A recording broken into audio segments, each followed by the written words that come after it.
Faz Radio. Yes, we are. Happy Friday. Happy Friday. Whew, this is a long week, man. I am waking up, though. I ate a little while ago, and I was a bit like out of it, low blood sugar, but once I ate, now I'm feeling better. Good. We got a complaint apparently that we're not starting up Faz Radio fast enough after the green room. Yeah, the transitions. We had a union grievance launched, and so we will take that up. We have a plan. Yeah, I have not given any rights to any person, any unions for Faz Radio. Remember, I am the Faz. Faz has not granted rights. So the complainant was not wrong, right? We have an unacceptable delay between switching green room to here, and that's why we have a producer. And yes. we were practicing today. We can actually stop one and start the other one simultaneously, but we're getting up to speed here. We'll be fine. Absolutely. So now that our producer has just did the announcement for you and set up this channel for us, we're going to be swapping over pretty quick the next couple times. I think people just don't like to wait so long between the premium channel and the regular channel. They don't want to go make a sandwich or anything like that. They want it now. You're muted. That never happens in crypto where people want it now. The Veruca effect. The Veruca effect. Veruca salt. Yes. There's the generation gap was readily apparent to me because I made that statement at work today, and most of the people that I work with are very young. Like in their 20s, right? And so I made that comment today. I said that, it's like the Veruca effect. The engineers want everything done like now, instantly, just make it happen. And she looks at me and she's like, the what? And I'm like, oh my God. I'm like, the Veruca effect, Veruca salt. And she's like, the name sounds familiar. I'm like, Willy Wonka, hello. And she's like, oh, I think I watched that once, like a really long time ago. And I'm like, oh my God. I think everybody in our generation knows that statement without even having to qualify it. Veruca Salt. Well, there was a band in the 90s called Veruca Salt, wasn't there? Yeah, there was. I don't know if they're still around or not. I really don't. Okay, that guy again's complaining again. Now he's saying that this should be called the Faz Tan Show. Not happening, dude. Faz is the brand. That's like that. No. Mm-mm. Faz tells me, he says, I wish I could, but I'm just so much better at this than you are. And I was devastated. It made me cry a little bit. I did too. I had nightmares of the Oompa Loompas. I kid you not. I saw that movie in 1974 or 75 I think it came out like in 69, but they kept rebroadcasting it in theaters back in the 70s because we didn't have cable back then. And I remember being like 3 or 4 years old, I think 4, and the Oompa Loompas scared the holy living shit out of me. And I had to be escorted out of the theater as a 3 or 4 year old. And then if you watch that boat scene, who in their fucking right mind would take their kids to that goddamn movie? So it wasn't my fault, Dad. Right. So that's what it was. And because I put up such a shit fit in that movie, I was not allowed to go see Star Wars when Star Wars came out. So I'm rather pissed about that. That would have been devastating. Yeah. So wow. Instead, I got to go see Pete's Dragon. And I don't think I ever saw that one. Pete's Dragon. It was I think one of the first movies with a cartoon character as a main character. Oh. Yes. I thought that was the something jam with Space the Jam? NBA players. Oh no, that Space came out Jam. That came out in like the early 90s. But I'm saying 80s. I thought that was the first one where they incorporated cartoons with actual actors. Pete's Dragon. Okay. Well, I think they even had little things during the 1960s with Disney, but I mean, this was like a real feature-length movie with a cartoon character. Gotcha. Had that guy Thurston Howell III from Gilligan's Island on it. Yes. Okay. Now, all right. I did see parts of that. Now that you said that reminded me. Anyway, we're not talking about that stuff. We have a channel for that. Which here I'll show our custom little brand banner that I made for it. I don't know if that'll be Faz Radio story time. Telling stories about when you watch Pete the Dragon. Yeah, I guess we could Pete's do that. Dragon and Veruca Salt. So that's coming because we're planning some stuff. So speaking of getting into tonight's topics, I know you guys can read, but we'll go over them real quick. Number one, what are they reading? Well, from the announcement, right? So we want to talk about builders. There's people in the CFA community who are building, some of which we know about, some of which we don't know about. So if you're in either of those two categories, make yourself known if you could. You can do it privately if it makes you feel better. We want to play matchmaker, right? There are a lot of projects that could use some help. Some talk about it to us privately. Some, like Nate talked about last night publicly, the things he's looking for contributions to the DAO in the form of people with knowledge, right? We're building things, which we're going to get into in part 2, about how the Faz Radio platform is going to evolve, the plans behind it, what we hope to do with it, and how that affects you. As well as the most important part. We haven't done this in like a long time. It's been 2 or 3 months since we dedicated a part of the show to open mic or open listen, meaning we're going to be focused primarily on the chat and the community today, where we want to address questions. We want to talk about topics you want to talk about. If you've got the guts, maybe we'll invite you to jump on the mic with us. That's a possibility too, you know? I mean, it's open, right? Open means open. Decentralized. Now people are talking about... and trustless. Now people are talking in chat about the never-ending story apparently bothering them. I'm too old for that. I was a lot older. And was that the one with the closet? I barely even remember that movie. I think that was when we were teenagers. There was one that was a super big hit where the girl with the blue dress, she opens the closet door and ends up in a fairy tale land or something. Yes, I forgot the name of that one. No, Narnia? So that's not the... Narnia? Yeah, Narnia. That was it. The Chronicles of Narnia. Yeah, okay. So that's what we want to hit today. So we're going to try not to run our yips past like 30 minutes so that we can use the last 30 minutes to talk. Open whatever topic you guys want to talk about. And, of course, we're going to talk a little about Gala today. The information puke happened today, and so much came out of there. And we're going to dissect it, get some opinions on it. We want to hear your opinions on it. And... we'll go from there. Oh, is the Lion, the Witch, and the Wardrobe, is that different than Narnia? I don't. That's what I was asking. I don't know. I thought it was the Chronicles of Narnia had 3 books. Those were a bit fucked up when I was a kid. I remember watching cartoons or something with them, and they were kind of weird. It was like Bible shit put in there. Wee Man on Jackass. What? Okay.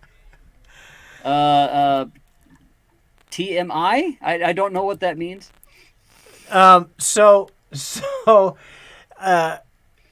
Faz story time for 2 seconds. I let my kids watch Jackass a couple of years ago, and they're now 15 and 12, so they had to be like 12 and 9, something like that.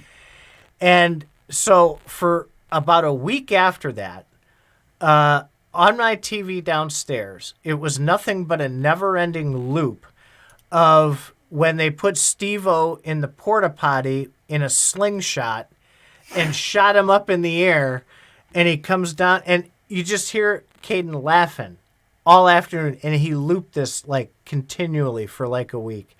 So Jackass makes me smile. That's why you saw that sly little smile. Those kids love Jackass. I love Jackass. That's my sense of humor. So absolutely, and I understand, Lance, because I know what you mean with that. If you're a Jackass fan, you'll know what that means. All right, let's get this thing rolling. Been talking for 10 minutes about bullshit. No, nothing on Faz Radio is bullshit ever. Wait, so should we advertise hoopsenders.com here? No, I think we should leave that for the premium members, and okay. I'll sneak that into the Faz Radio website somehow. Maybe I'll put it in black text. If you happen to roll over it with your mouse, you'll find it. Get it? Roll over it with. All right. Anyway, so builders. I know 3 builders. I'm not going to out you on here because I know some of you are building in stealth mode, perhaps. But I know that there's a lot of ideas around coding, being able to code a little bit. I know that there's opportunities around front-end web design, and I know that there's a lot of opportunities around marketing. Okay, so with that being said, if you're in the community and you are a specialist at those kind of things, get a hold of me or of Faz, and we'll do some matchmaking to see if that's something that would be a good fit. Right now, it does not sound like any of these are paid positions. These are building and seeing where it goes, so it would be like a ground floor opportunity. Also, if you're thinking about building or you have ideas, right, now would be a good time. There's at least somewhat serious talk about the bear market having an end in sight, right? So if you're thinking about building, if you're thinking about projects, reach out to us and we'll see if there's resources we can point you to that can put you in a better position, a stronger position, if nothing else than to get feedback. We definitely want to help you achieve your goals. You're helping us achieve our goals just by listening. So we absolutely want to help you achieve your goals too. So you with sound that, like a marketer there. No, well, see, I'm a marketing guy. No, quite honestly, I'm excited because of helping to build Faz Radio, helping to build CFA, and some of these other things I'm dipping my toes into and helping to build. It's exciting for me. This is such a passion for me, and I love being a part of that. So I know that there's a lot of people who share that passion, but they just maybe don't know where to start. Talk to us about it privately, or we can maybe even create a channel at CFA to where we can discuss these things and the groups of people can maybe communicate freely and see how that works. I want to see us all achieve what we want to achieve out of here because I'm achieving what I want to achieve. I've wanted to podcast for a very long time, and Faz was gracious enough to include me in Faz Radio. So I'm literally, like I'm living the dream here. I really am. Gracious so like that. That's nice. I allow you to speak and everything. That's right. You've only muted me like twice, so that's a good thing. Wait a minute. Can I mute you really quick? Hold on. There you go. Now he's muted. I'm throwing my weight around. So what are your thoughts on people building and what do you see as maybe some of the things people might be afraid to, like when you were building CFA and you were building Faz Radio, what are some of the things you experienced as hesitations that maybe can help them overcome those?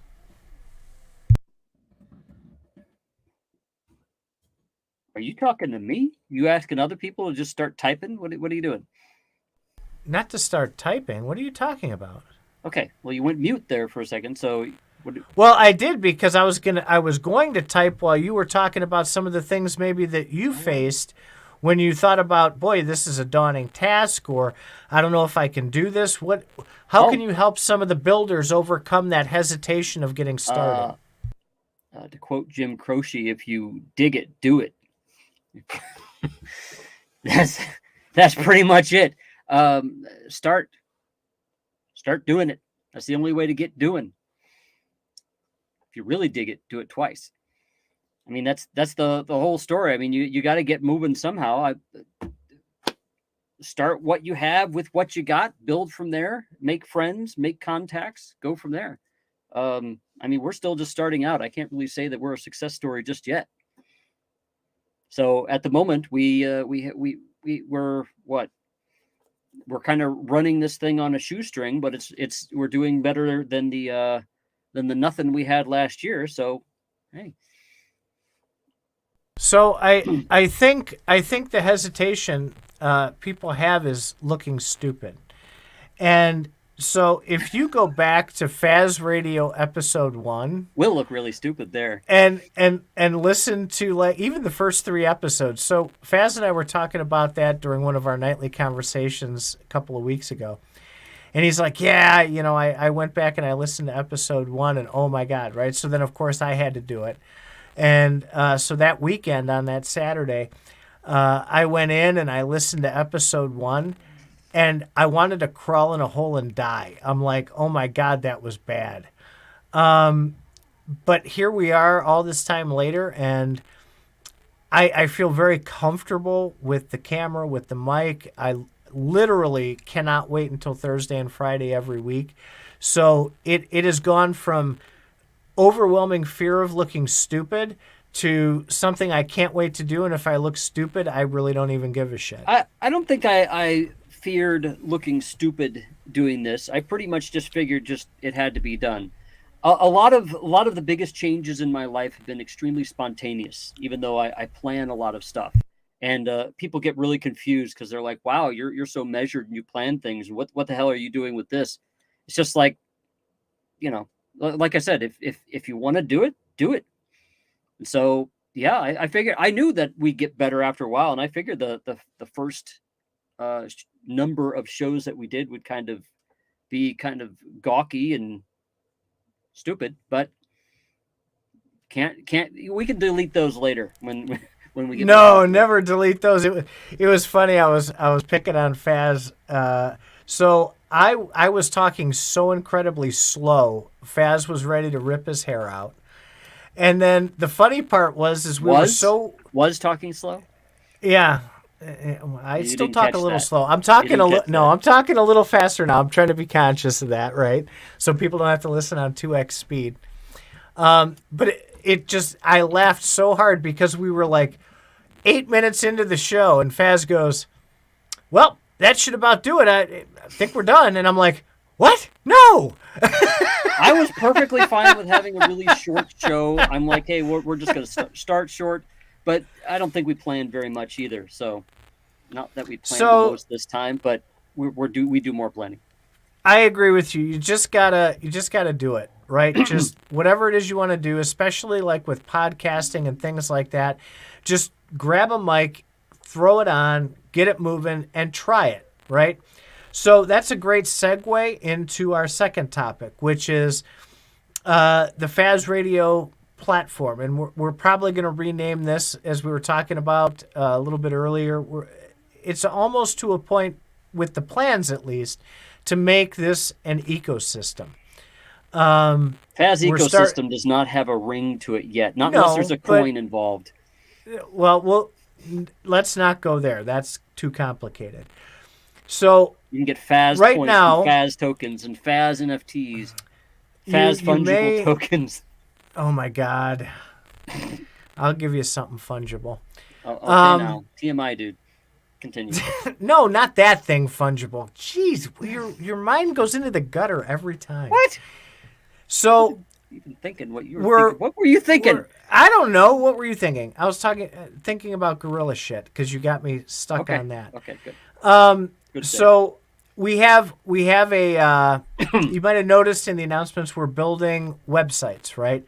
Eventually we want to turn those into additional decentralized sites. We have the Faz Radio platform. We're expanding our shows that we talked about a little bit last night.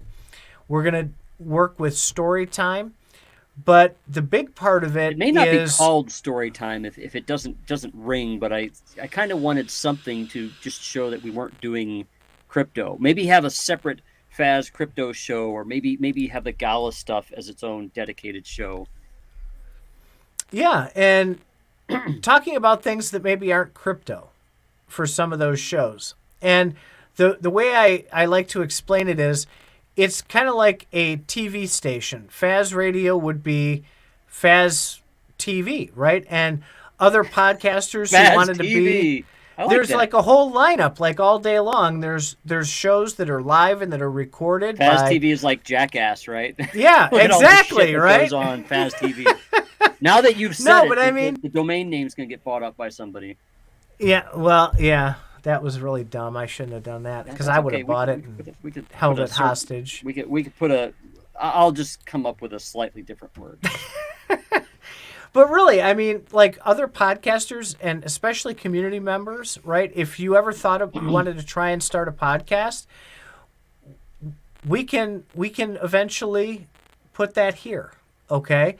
And this can be a sounding board where you can launch where it's not complicated. We've done this for a year and a half now. We kind of sort of know what we're doing. Experts. Yeah. And you say this after we just glitched out over Thanksgiving on every show, I think. So we've got those problems solved. We've upgraded a lot of things. We're in a good place. But really, I mean, if that's something you want to do, that's something we want to talk to you about. This isn't going to be next week. This isn't going to be next month. Probably like late spring, early summer, we're thinking about getting this expansion done. We're going to be adding new shows before that. Okay, stop making so many promises right now. We're just giving people an idea. Right. We should I'm move not. on. I'm trying not to make promises. No, we're not. Hang on. I don't want to be like Gala Games where they start promising shit and then people give us crap about it. Right. So the CFA website will be developed. That's where a lot of the educational stuff will be pinned. Faz Radio's site will be another media outlet as well. We're building that as we speak. So over the course of the next year, you're going to see things change. There's going to be a lot of new content added.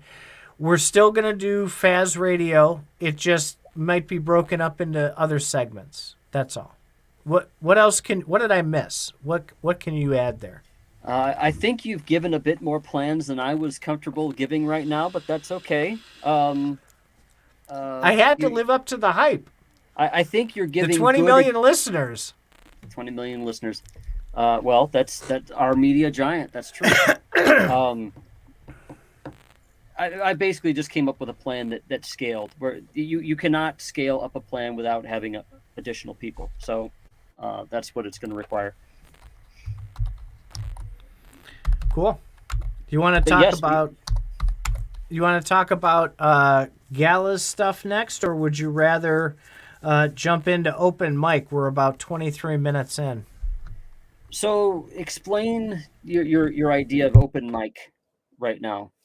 What were you planning to do here? Because I know that this was your idea, and you can't be muted while you're talking. Well, I'll either mute or you'll bitch that I'm typing. So you have a choice there. He has to type, folks, because he's putting the chapters in this yes. YouTube. It saves me hours, literally hours on Saturday. Doesn't have to listen to us talk all over again. Okay, so yes, what's your vision here with the open mic? So with the open mic, what I want to do, we've been flashing up like comments here and there, kind of like this, which is fantastic and great. But a lot of times we'll acknowledge a comment and then we move on. We had some shows in the past. We've done quite a few of them where we've really engaged the audience and made sure that the people that were listening that had really important stuff to say, we talked about that with them instead of after the fact. So with this open mic, questions, comments, topics, anything you guys want to talk about, I want to start introducing open mic at least once a month, if not maybe twice a month, to at the end of the show to where we have dedicated time to where we go back through the comments and make sure that the people who were kind enough to take a moment to leave a comment or a question, it gets answered. I really hate it. I'll close this out, and after the broadcast we'll look and I'll be like, oh man, that was a really good comment that so-and-so made. I wish we would have gotten to that. So I do want to focus on that part of it. You guys are why we do this, so I want to make sure your voices get heard. All right. So what about this Gala stuff that you're talking about? Gala game stuff. So I think everybody, most of the people listening who are part of the Gala ecosystem know exactly what I'm talking about. Today was a stomach flu from Gala. It was just pukes of information with big chunks like everywhere, right? So it Benefactor and Bitbender were just throwing hand grenades all over the place with all kinds of information. So one of the big ones for today that came out that generated a lot of buzz was the on Twitter. Bitbender had put out around noon today a Twitter poll that said, should Gala burn all the tokens that 100% of the tokens that it receives from store sales? For payment, yeah. So, of course, I jumped in there, and Forged in Crypto jumped in there, and we were saying, well, now, wait a minute. Shouldn't this be like a founder's node thing? Nobody even gave a heads up to founders nodes. Founders nodes are supposed to be helping shape the ecosystem. Why weren't those discussed or talked about or voted on before? I mean, Twitter? You want to put your chapter up for this stuff here? Yeah. Yeah, I do. So that was 24 minutes in. So yes, apparently they had a poll, which I actually answered that when I was fine with them burning it, but it didn't occur to me to start saying, wait a minute, this should be a node owner's question. Right. Well, at least first, give node owners the respect, at least, of discussing it first and voting on it first, and then making an announcement. To me, it sounded as though, and there were a couple people that echoed this in various channels on CFA as well as the Gala Discord, and they're saying, look, it sounds like this has already been decided, and this poll was just put up as like a marketing stunt. That right? seems to be what a lot of the stuff they do sounds already decided. It's yeah. like, and it's not like you're going to say no. Well, okay, so how deep down the rabbit hole do you want to go on this? I don't know. How pissed are you? I'm not pissed at all. I have no emotion for Gala anymore. They've put out the fire in me. Have you sold your node and have you gotten rid of your node and sold your Gala? No. Okay. No, I'm gonna keep the Gala, but when it goes up high enough, I will liquidate. And NFTs I'll probably keep. Well, I'll probably keep Miranda's stuff, but everything else when it pumps, it's gone. Anyway,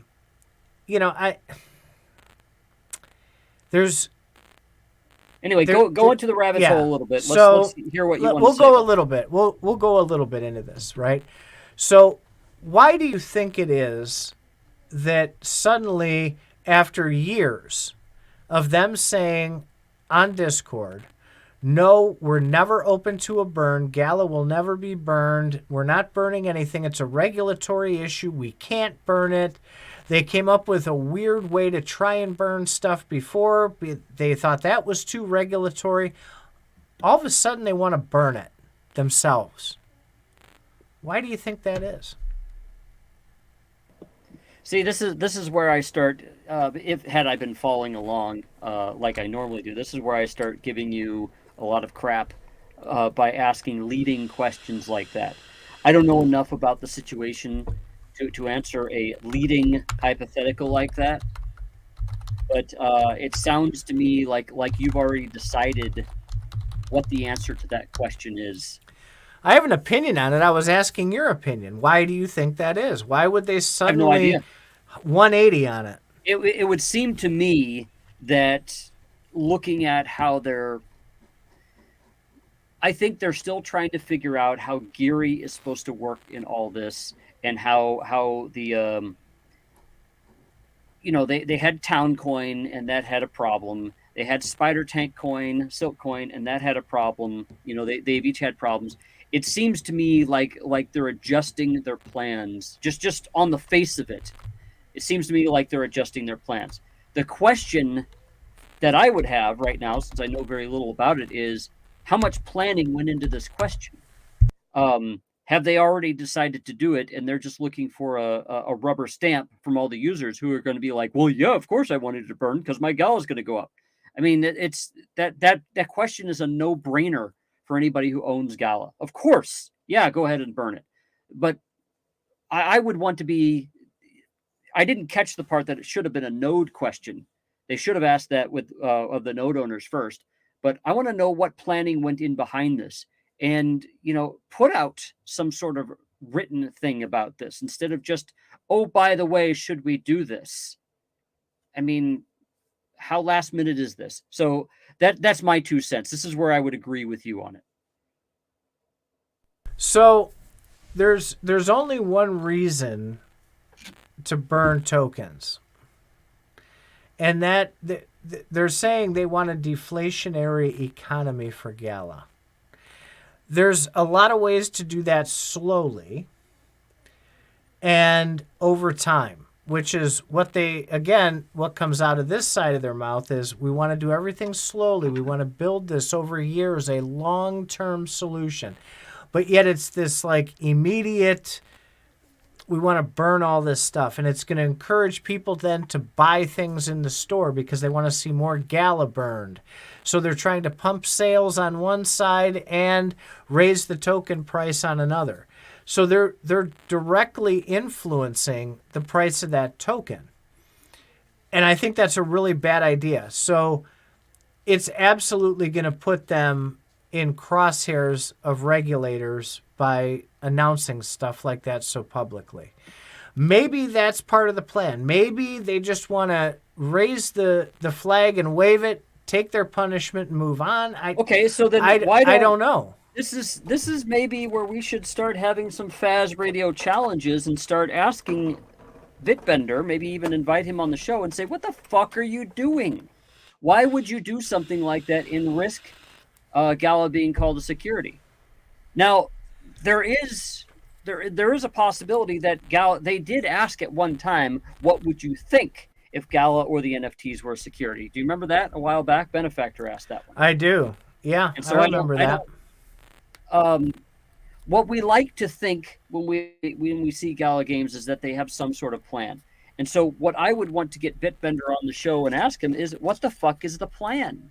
Why is, He's not going to tell you. Well, I understand that the plan could change, but the way that it's changing seems a bit last minute. That's all.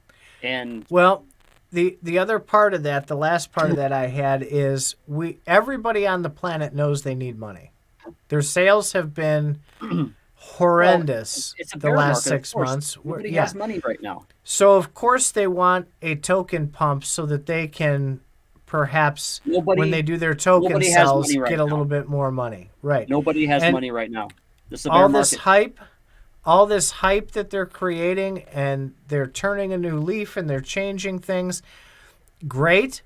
But again, the hype machine seems to be at full volume again. This is a bear market. And this is just today. I'm going to keep saying it. This is a bear market. Of course they don't have money. Of course they're looking for money. Right. That's how they run their business.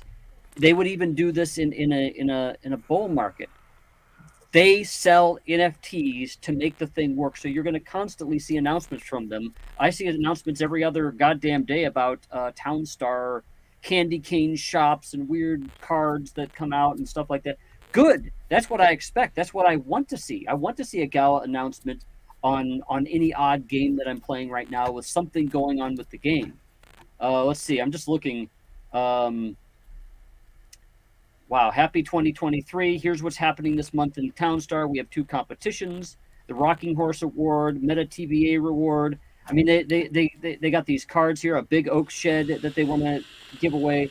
So that's their job. That's what you expect them to do. What's wrong with that? I don't know. It just seems odd with the timing. So Johnny here says, if they needed money so badly, sorry, I got to pop this up here. They need money so badly, I don't think that they would be acquiring additional gaming studios. Actually, yes, they would, because that's how entrepreneurs think. And, okay, entrepreneurs tend to be people that take the risks.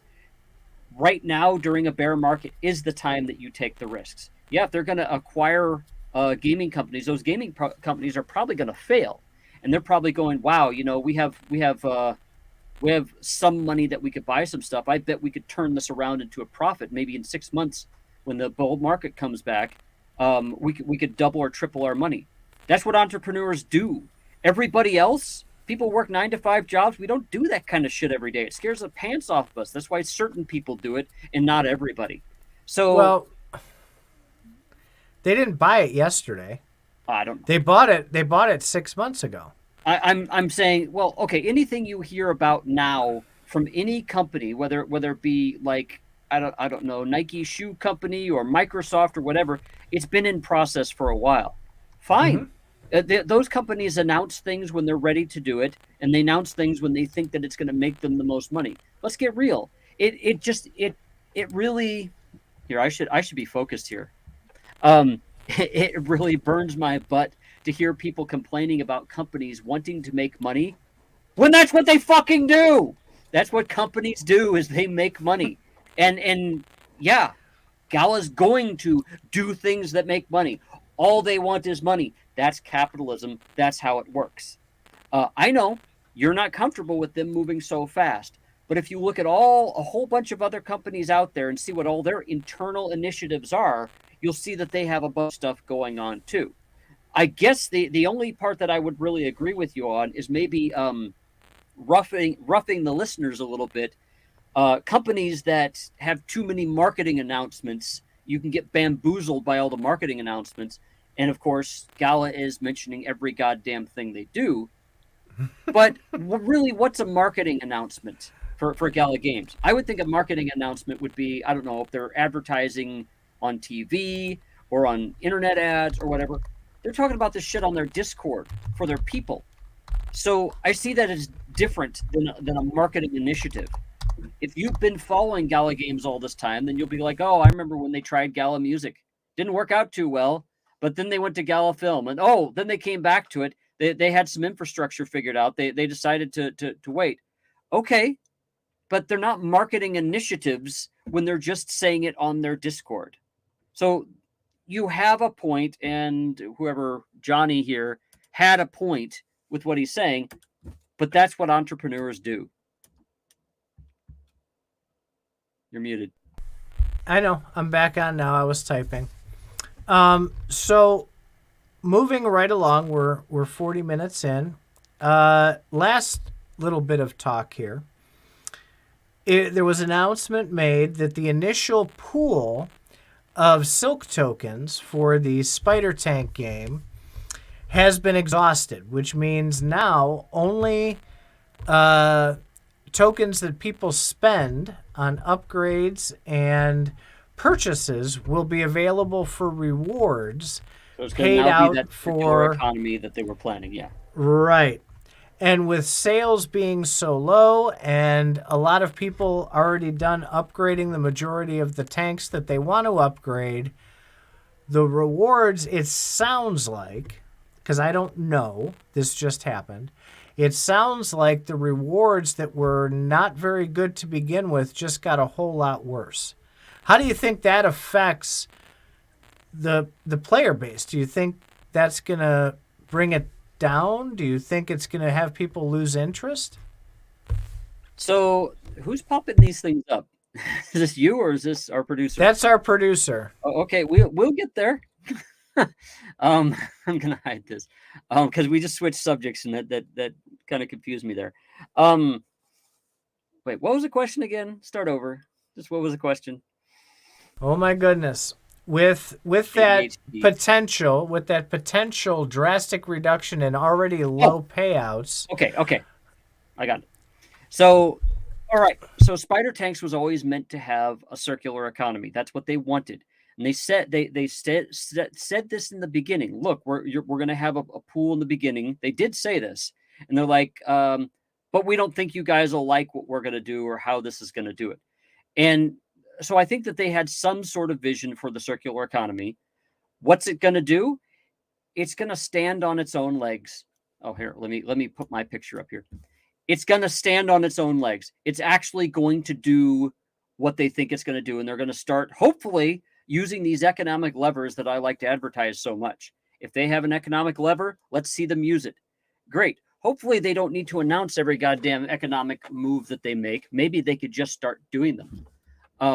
But you got to remember the Gala Games group and Mr. Titan here loves to kvetch about every single thing they do. If Gala Games was to go take a crap somewhere, Titan's all up its butt. No pun intended. Yeah. He is all about what the fuck no. is going on. Somebody farted over here. Gala Games taking a crap. Why did they take a crap? How much of a crap did they take? Holy crap. You know, that's what happens when your nose is right up their asshole.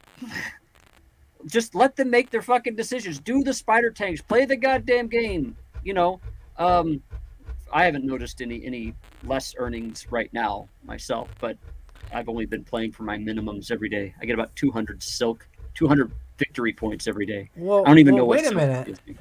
You're not playing all day because the game is fun. You're just playing the minimum to get your reward. Okay, you're an ROI boy. That sounds very passive aggressive here. Yeah, it is. You like that? I don't have time to play the game every day. I play it a little bit every day. Yeah, okay. Zoro Gala has a good point here. The game needs lots of players. They've stated this so many times it's not even funny, and I don't know why Titan keeps ignoring this. Townstar was designed for millions of players. SpiderTanks is designed for millions of players. Townstar would have done better had the players kept coming. Well, they didn't, and so they had to adjust their economic understanding, and so SpiderTank is Gala Economy version 2, and so, but SpiderTanks is still going to need millions of players. They're still going to need all the stuff going on. The only way you can get any feedback on the economy is stop subsidizing the goddamn economy. So I'm all for them not using this pool to subsidize everything. They're saying that they think that they have enough silk out there for it to run itself. Okay, that's loud. Mute at least if you're going to do that. The economy has to run on its own for you to understand, for them to understand how it works. So that's a good thing. Let it fail. I mean, that's what a lot of people say in the U.S. economy right now. Let it fail. Figure it out at that point. Well, that is fine. There's consequences for that though too, and they'll figure it out. The earlier statement you made about, I'm bitching, every time someone takes a shit over at Gala, because people can't make decisions when the shit changes every 15 seconds. People want to be able to have enough information to make a long-term decision with their tokens, with their money, and they can't do that because everything changes too quickly. They want some predictability. They want some stability.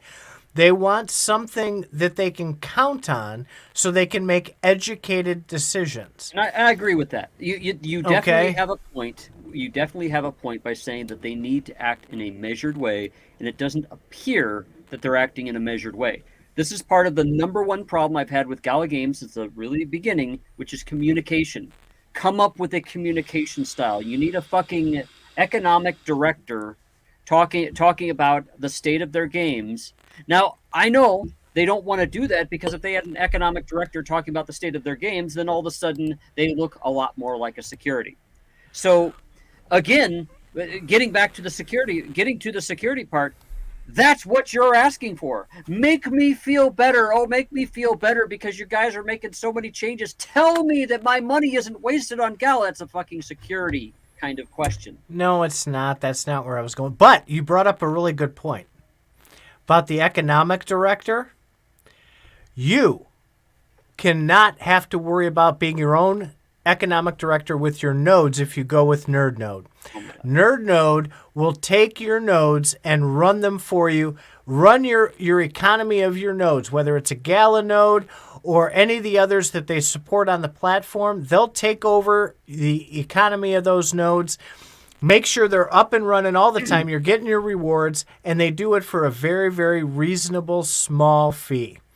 Go to nerdnode.io and look them up. Go to their Discord. Involve with them. The team there is absolutely fantastic. They solve problems quick and easy. They also offer a guarantee. If NerdNode does something that's going to cost you your node rewards for the day, they'll reimburse them. Now, that doesn't count towards if the gaming company has issues on their end.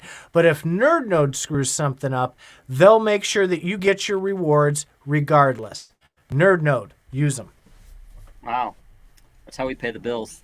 You said Nerd Nord at one point there. Did I? Oh, sorry. We don't know what a Nord is. The other part of this, I do want to hit one more thing before we open it up to the community. All right, and it's on this economic director. That's what spawned that whole thing. But I want to. I'm just going to say it in typical Titan fashion that everybody loves. I think this whole thing with them having economists is a bunch of horse shit. So they may have economists, right? But they're economists with fiat. They're not economists in the cryptosphere that understands tokenomics. They're literally just slinging ideas out there that anybody in Discord could come up with. And some people in Discord, I think, actually have much better ideas, both in the Gala server and CFA, for how economies should work.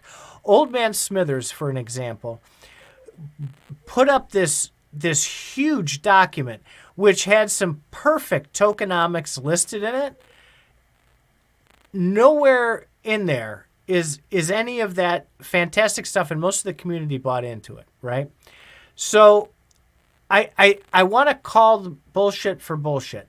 They've got to get people who understand crypto tokenomics as their economists, or at least people who have better ideas than fiat economies, because they're trying to use fiat principles and fiat ideas, and it's not working. Wait. Okay, I put this down here. Titan hates Gala economists. What I should have put down is Titan has no fucking clue what these economists are doing. He hasn't been to any of the meetings. He doesn't know what I've seen the economies. I know what they are. He hasn't. He doesn't know what they're talking about. They could be failing for totally different reasons. I'd like to. My opinion of Townstar is they were planning to put a lot more sinks in the game. They were unable to deliver. Were the economists wrong there? No, somebody didn't have their back. So, as far as good point. I would put the blame directly on Benefactor. He pulled the trigger too soon on the Townstar economy, and he was unable to back up what he said. So, as far as the economist goes, we don't know what they're doing. But I can tell you that economists don't have to know anything about crypto itself in order to plan an economy. They're just going to say, you're going to have value going in, you're going to have value going out. How are you going to manage that?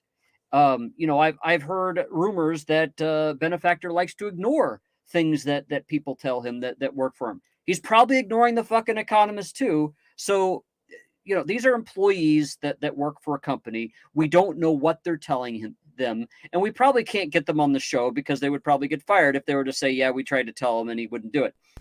We've asked for it 3 times, and we've been ignored 3 times, to have the actual economists who design these economies to come on the show.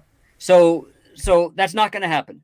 So when you say, well, I've seen the economies, whatever, I'm not going to put it on them just yet. I want to hear how they planned, what they say before I start criticizing them completely. I would say the buck stops with Benefactor. He's the guy that pulls the trigger and lets things come out the door.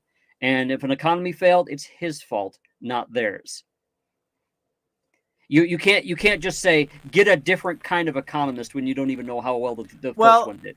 If assuming you're correct, we don't know, right? But assuming you're correct, if Benefactor is going to be the decision maker, why the fuck even have economists then? because that's what CEOs do. Wait, okay, but that's stupid to have. Why have a fucking janitor if he's got to decide on what building they're gonna clean? Come on. Well, all right. At a so certain point, that was at a certain point, you have somebody who's, when you're talking about putting out a game that has an economy, and you're gonna those are like big initiatives that they plan out for quite a while up on the big boards at the job at the company and stuff like that. He's the one that pulls the trigger and says, okay, get this thing going. He was also the one that pulled the trigger and said, shut off the Townstar economy for a while. So they did that probably on the advice of their economist and that new programmer guy that they have coming in. Great. But he had to pull the trigger to do it. It wasn't anybody else's choice in the end but his. Our producer put up Las Vegas Lance's comment, crypto economists don't really exist yet. That was no me. Web3. Oh, that was you. Balanced economy exists. Right. But there's the economists are running it based off of what? They're coming up with these wild ideas that clearly aren't working they're 0 for 2.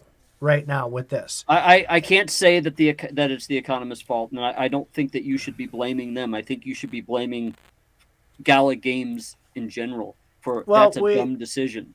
Well, we've Whatever had this argument about who takes the blame, and you don't bother having them then. Again, you don't know. That's where it's getting a bit specious. You cannot make a point if you cannot back up your point with some sort of evidence. So whatever the case is, it doesn't matter who it is. Crypto is it's just value, just going back and forth. And the boss is who decides when all this stuff happens. Yeah. So Gala Games is the one that has the problem. So let's move on to another subject because I'm repeating myself. Yeah, open mic. Guys, this is your opportunity. If you want to come on and say something, put it in the comments. If you have a question or a comment you'd like to hear some thoughts on, put it in the chat, and our awesome producer will kick that up for us, and we can discuss that. Blame the CEO every time. HB, no. Faz and I have argued about this. I disagree with that 100%. Everybody's accountable for their purview. The economists are 100% responsibility for the economies of these games. The devs are 100% responsible for the coding of these games. The marketers are 100% responsible for the marketing material that they put out to the public. If that marketing material is communicated by the CEO or communicated by Bitbender or another senior executive, Robotron, whoever, then they share in that responsibility, yes. But this whole society is getting away from personal responsibility, and that's got to stop. With Gala Games, if we have a terrible Faz show, do I just say it was Titan's fault? You can. If it was my fault, I will be the first one to sit here, raise my hand, and say I caused a shitty show. But I am about personal responsibility. But then you'd be fired, and then I would just get somebody else. And the show will never be that good without me. Oh! I see how it is. So you'll take responsibility, but none of the blame. So I will take the blame every minute. I'm sorry if your job is to bring in good people for your company, and you want your company to succeed. It's up to you whether they succeed or not. Because a CEO's job is to enable their employees to have them to do the good job. If you don't listen to the employees and they do a bad job as a result of it, your fault. If they do a bad job and you didn't catch it, your fault again, because you knew what was happening before it went out the door. Did it meet your vision? It must have. If there were a bunch of dumbasses and you actually let it go out the door, that was your vision. Sucks to be you. So we have different leadership styles, and when I go to work every day, we have your coworkers under the bus. Got it? Never. I never throw anybody under the bus. The way that it works, though, is we all take personal responsibility. And I even do it. When I make a mistake, I do it. And they've all told me that they respect the hell out of me for that. If I make a mistake, I will literally raise my hand and say, okay, guys, I screwed this up. We have to fix this. Let's make it right. So Titan is now asking for Benefactor to say that he has screwed up, and then it's all cool. It's all good. No, hey, I'm just... It's okay, listen, guys. We hired 400 people. We fucked up, dudes, okay? We actually should have hired about 20 people. We could have done this with 20 because Titan told me we could. We fucked up. Yeah, we had a show about that. He's losing a whole bunch of people when he says that. So that's not going to happen. It no should CEO be that ever way. says that they it fucked should up. be that way. Tell me what CEOs say this. I mean, they may be able to get away with it once as kind of a a change of pace, but CEOs don't say that. And they should lose customers because of it. If they made a mistake, they need to admit to it. And if somebody on the team makes a mistake, they should have the balls to be able to stand up and say, I made a mistake. I profess that for them too. I tell them, if you screw something up, just stop what you're doing. Let me know. I will come help you, but let's fix it together. I'm not going to holler at you. We're not going to create a scene here. You're not going to be shunned for it. But it's okay to make mistakes. What would happen? We just need to figure out how to fix it and how to teach you not to make that mistake again. Let's use that philosophy with Elon Musk and Twitter. Imagine that Elon Musk were to say, okay, I fucked up. I shouldn't have paid $20 billion for Twitter. How about we all fix it together?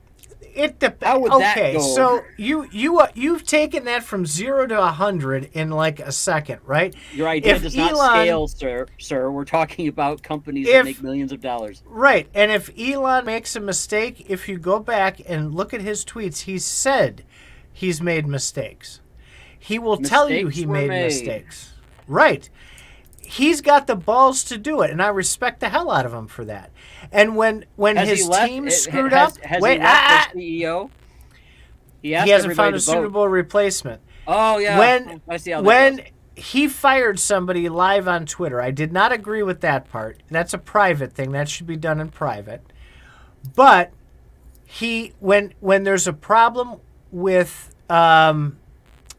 when they were talking about on Twitter that they weren't removing the child porn or whatever the problem was there, right? He said, that department is absolutely responsible for that, and I'm going to make sure that they do it.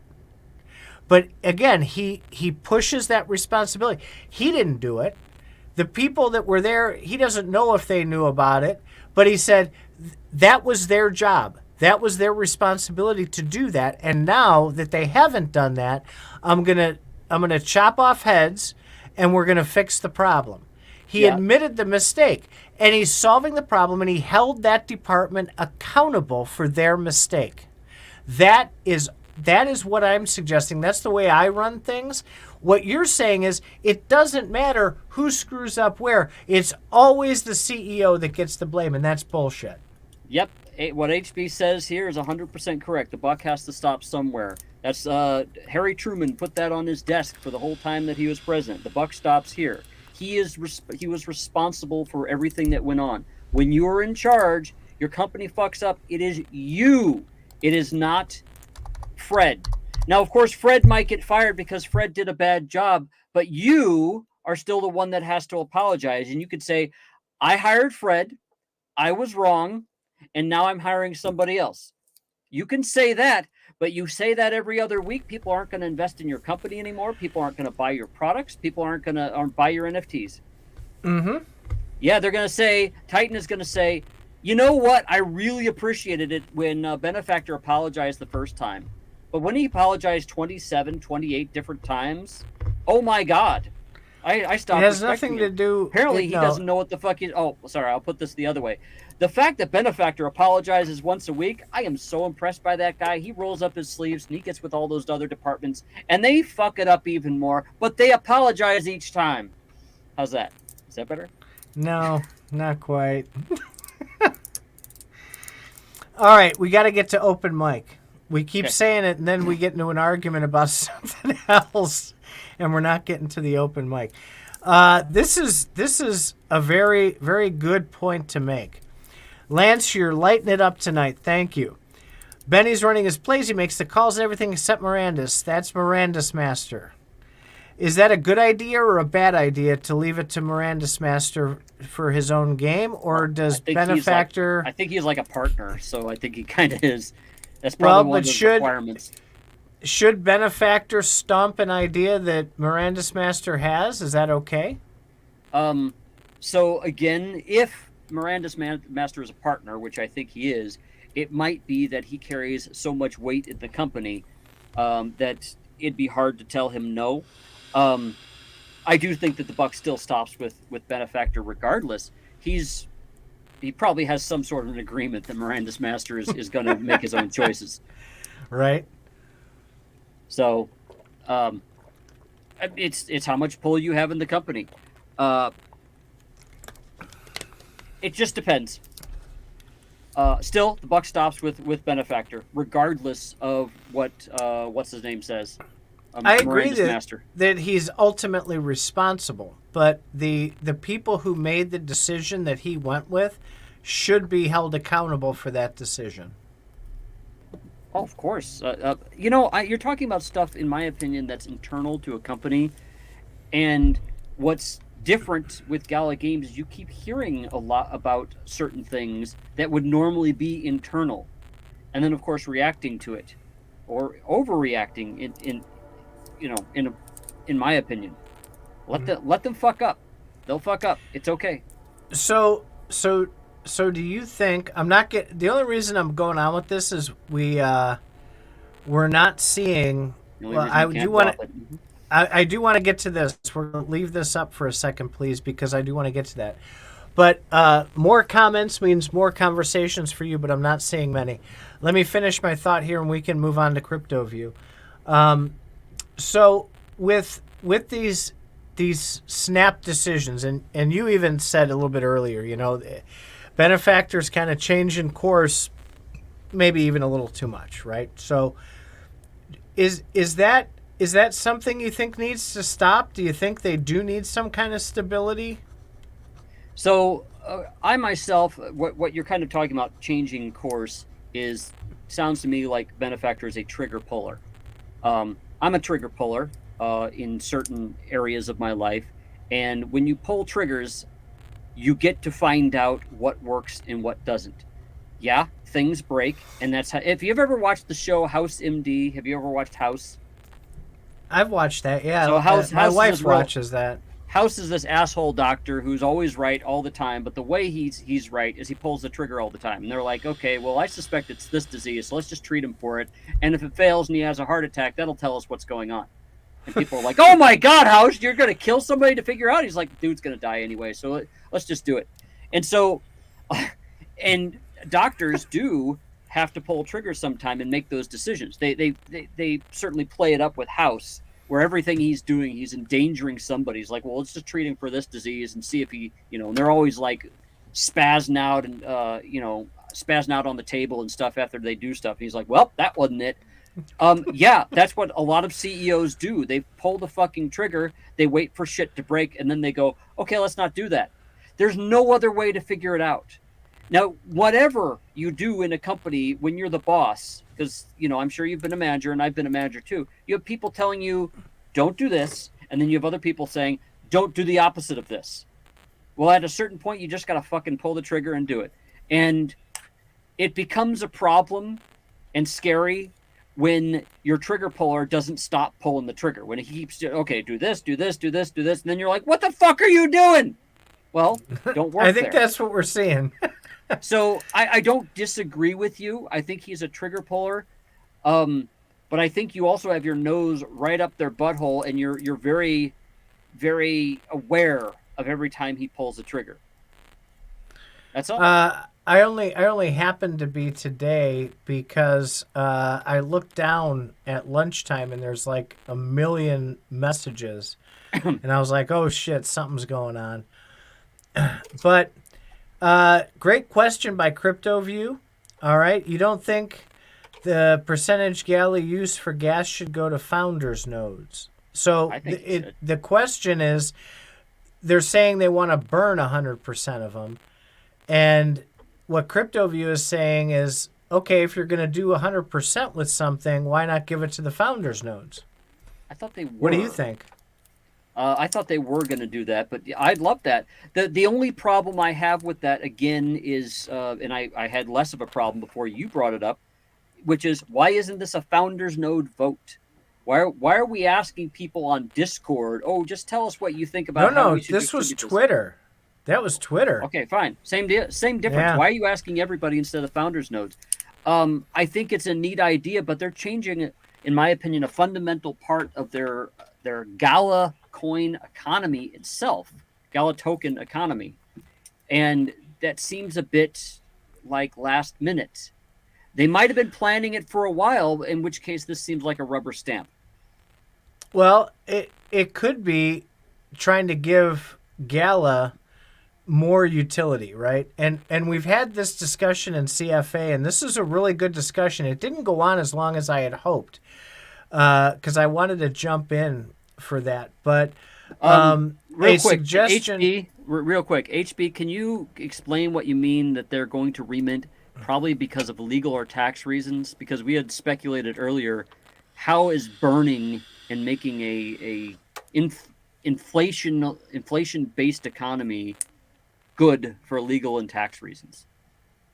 That's all. Continue. I'm sorry to have interrupted, sir. I forgot what I was going to say. Okay, good. And we have my subject to talk about. Go ahead. No, that was it. That was all we were talking about this subject, and you started going past it. It said could be that they wanted the audit test of Geary before they announced the burn. Oh wait, I don't know who put that one up, but it's not me. I'm not. I'm off the mouse at the moment. Okay. Test of Geary before the announcement. Well, okay. So with the audit test of Geary, I haven't heard about that, but again, I'm not in the. I don't even go. I go to the Gala Discord maybe twice a week. Everything I get in information is from CFA or from Twitter. Occasionally a DM. Oh my God, did you see this? And I'm like, ah, shit. So I don't know. I would like to see before I put any asset or NFT onto Geary. I want to see multiple audits, non-redacted and without pages missing. What exactly is going on with Geary? I want to see a block explorer that doesn't censor transactions. And I want I still want to know if Geary is a public or a private fucking blockchain. I explained that to you last night. Why don't you explain to these folks here? The Gala branch of the network that they've created is private and proprietary, meaning it's closed source. They control every last bit of information that's on that chain, and they don't share what that information is. So we don't know yet. And again, we don't know yet. It could be that I'm talking complete shit and they're going to make it completely open. We don't know. But until we see it, we won't know. But it is listed in their Medium article, which we brought up on a Faz Radio on the screen. It is private and proprietary. That tells me it's going to be not very open. Yeah, so I don't know enough about that Geary chain right now and what their plans are for it. This is more stuff. They have a lot of stuff going on. A lot of companies out there, especially those with lots of products, have so much going on that people cannot keep up. And I've seen this happen with Kickstarter projects, with Star Citizen. Star Citizen has a shitload of stuff going on, and when they keep everybody up to date, it's too much information. This is why people write fucking jingles and songs for their products, because they can't sit there and just give you just throw open the dictionary and start, throwing an encyclopedia at you and start telling you about the 50 goddamn things that they're working on. So as a result, people are pissed off at Star Citizen every other day because they're like, well, I wanted I wanted the indicator light on one of these ships to flash blue rather than red, and somebody else is complaining about the maximum speed of something else, and somebody doesn't like a weapon over here. Star Citizen is like ship combats. So people have bitches about everything. The more you share, the more people will bitch. Where if you look at regular everyday companies, and I like to use Nike just because I'm here in Oregon. Nike is based in Oregon. You don't hear about a lot of stuff. You just hear about a shoe. Okay, we got a new shoe this year. A couple new shoes. This is our product line. We have 4 new shoes. Great. And they're going to tell it to you as simple as possible. Okay, great. That's marketing plans are designed around making messages easy to communicate. I want to see that done with Gala Games. I want to see that being a lot simpler. I'd rather them say very simple messages on Twitter and then put the more complex stuff on Discord. That way we can complain about it ourselves. But the real marketing stuff is the simple messages. The marketing needs to change as well. This where they give you very little information up front and give you, hey, we'll figure it out later as the utility and things like that. That, in my opinion, has to stop immediately. Well, I think they're trying. I think they're poking their people to see what works with them. They just put something out and they're like, okay, let's see how they react. And then it's bad. And they're like, okay, let's try this. And it's good. And then, okay, let's try that. Oh, no, it's bad again. And then people are like, what the fuck, dude? Why do you keep doing all this stuff? And they're like, we're just trying. So that's what I think they're doing. And other companies don't do that. They have focus groups. I used to work for a company, actually, where all we did was focus groups on new products that you didn't know about. Oh, my God. You've worked for startups. You've worked at a hospital. You've worked as a programmer. You've worked as a manager. Now you've worked as here. A programmer. Wait, I worked as a programmer, startup, marketing, focus group company. That's all in one. Oh my God! That's what they did, and I learned about a lot of products that never came out because they'd have focus groups about them. Focus groups would tear them a new asshole. That's what this Discord is. In fact, they paid our company a whole bunch of money to get this information. Gala doesn't have to pay a goddamn thing. You just pay for Gala. You pay them $50 a month or whatever for Gala Gold, and that gives you the right to criticize them. That's not a bad deal. That's fucking genius. Great. They got a whole bunch of free information. They can take what they want and ignore what they want. Fine. Yeah. Company's probably out of business now because people like us do the focus groups. But I'm going to use that focus group experience. You know, I don't know. I've put it out there both on Faz Radio and I've put it on CFA.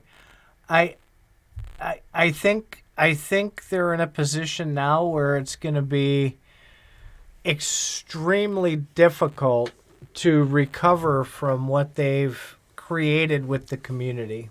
And I'm not sure that they're going to be a power player if they don't make like super epic strides in 2023. And even then, I don't think it reaches the high that it did with popularity or money or anything.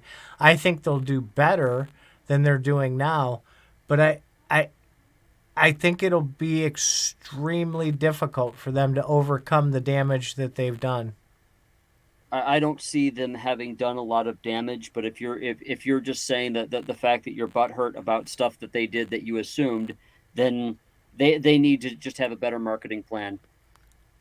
Really. No, well, I'm not butthurt at all. Like I've said it 100 times. You're showing actually why companies lie to you so much and make very simplistic marketing plans and write little jingles because you can't handle the truth. You just want to hear them tell you it's okay. It's okay. That's called fogging the users. No, I'm the one pushing world. For the answers, and I'm the one pushing everybody's buttons to try and get. Okay. Look, we've said it before. I am already way net positive on this whole Gala experience.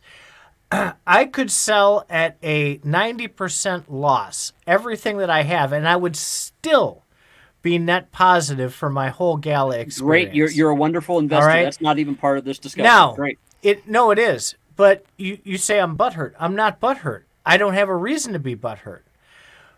My point is that it's disappointing that a company that I'm very 18 distracted months by your ago, face is like half blue right now.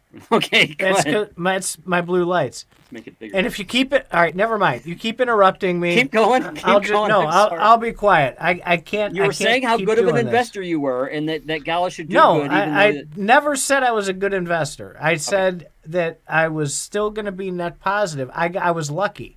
I got in at the right time.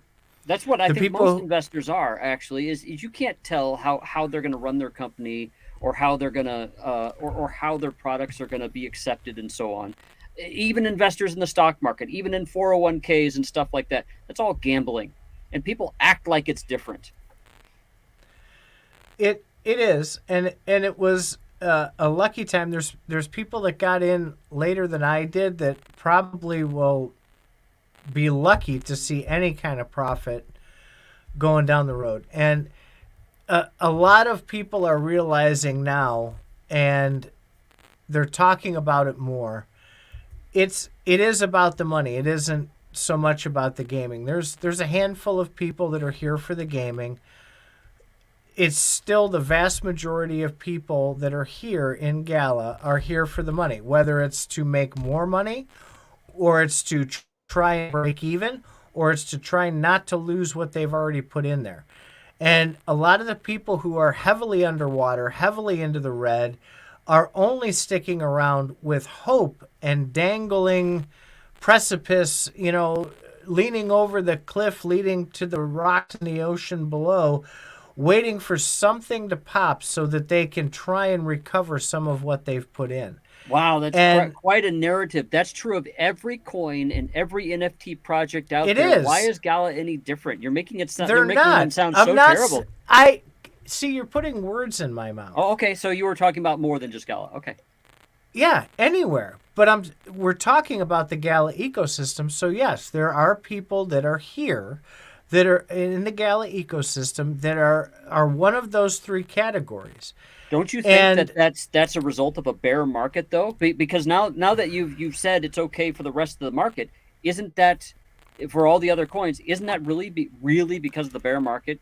No, because if they're true gamers, they wouldn't care about the bear market. They would just be playing games. That's called the no true Scotsman fallacy. Look it up. Only 800 to 1,000 daily active users are playing games. They don't care about the games. They care about the money. So you're going back and forth between Gala Games and all the other coins. You're resisting any attempt to clarify what you're saying. And I'm saying, doesn't the the bear market play into the fact that all this is happening to everybody? You just said earlier that it was, though. You said any project. See, that's the thing. You have a bear market. Everything's going down. Everybody who's bought NFTs, if you bought, unless you got really lucky and bought a Bored Ape, which is still up a little bit. But if you bought NFTs in virtually every project, while things were going up, you're down. You're hoping to God that things will go back up so that you can get out of it. Yeah, the same narrative that you gave is true of just about every other project out there. So what's different about Gala Games? We're not comparing Gala Games to anybody. I'm talking to. About the people, right? But I'm talking about the people who are already here, not the people that we're comparing to other projects. If that would be true of other games like Star Atlas too. I bought some Star Atlas stuff. I'm hoping to God that things go back up for them. What are their daily active users? Same difference. Okay, so crypto isn't just about gaming and NFTs. All right. So if you want to do the comparison thing, I can tell you, I've bumped up significantly what I'm buying into Bitcoin. I buy hourly into Bitcoin, DCA hourly automatically into Bitcoin. And I'm not the slightest bit concerned about that. I want to keep bumping that up. So you're basically telling people that you don't like the other coins, you prefer Bitcoin, you're putting more of your money into Bitcoin. That's nice. That's okay, fine. That's what you're doing. That means you have less faith in everything but Bitcoin? No. They would know this if you hadn't cut me off again, because I could finish my thought. And what I'm saying is that each different place that you have money has to be looked at differently, right? So the reason people are at a platform, whether it's the Bitcoin ecosystem, Litecoin, your Dogecoin people, Gala Games people, Myria people, you're there for a reason. And with everything so that the narrative is trying to be spoken here that, everybody is here for the money in crypto except the people at Gala Games. Those people are here to game. Simply not true. I think the gaming community is currently having issues with crypto, and crypto companies are trying like hell to appeal to the gaming community. Oh, that's way old. Oh, is it? That's way old. We've moved on. I don't even know what time it is. No, it's only 5 minutes ago. Well, it was not. It's longer than that. 23:11, and it's 11:16 right now. So the gaming community is pushing hard against crypto gaming. Crypto gaming's trying to find a way in to the gamers during a bear market. They were having a problem with it during the bull market, but it's even harder with the bear market right now. And so crypto gaming is suffering. That's fine. This is a good opportunity for them to build. But I'm certainly not going to pass judgment on Gala Games or the crypto gaming community right now, because I want to see what they build, and I want to see how long they build and what they produce. I'm not disappointed with them for not producing as much or as fast as they would have during a bull market, because they have far less money now. If this was a bull market, I'd certainly be expecting more from them and faster. I'm looking something up. That's why I'm typing. We do need to wrap this up, though. Yeah. Because we've been on for quite a while. I'll look this up for the next show. So I was going to pull up a document because I read this not too long ago. So the reason I don't think the bear market has anything to do with everything being down, because it was like a ridiculous number. I don't even want to try and quote it, but it was really high, of the money that's flowing into Bitcoin right now. Still, in a bear market, a ridiculous amount of money is going into Bitcoin. There's also a lot of people selling right now, too. Hardly anything is going into crypto gaming. So there's a big difference. The bear market, that tells me that the people don't have faith in crypto gaming is going to make them any money, so they're not going to bother with it. Versus the people's expectations that Bitcoin will make them money, which is why the money is flowing in there. Oh, crypto's not going. See, you're talking about degens, in my opinion, and you can't compare degens to gamers. You will know when you have succeeded with gamers.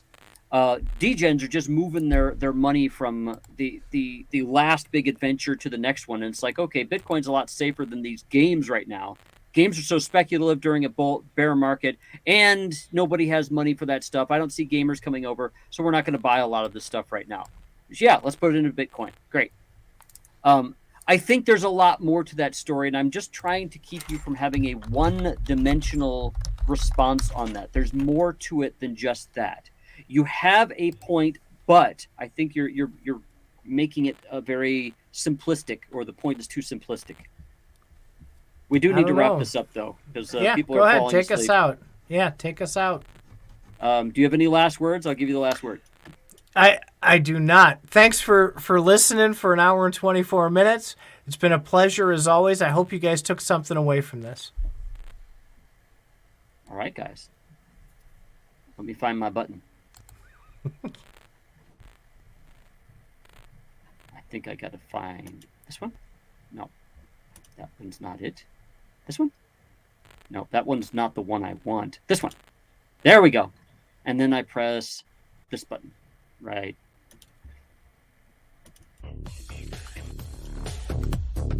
Oh, wait, Titan. We have our pre-recorded outro to do. Can you, like, say your thing so that people will know? Oh, absolutely. Hey, like, subscribe, and throw some comments below. That helps us, which in turn helps us provide you with much, much better content every week. Thanks for being a listener. Thanks for supporting the channel. And thanks for sitting through our pre-recorded outro.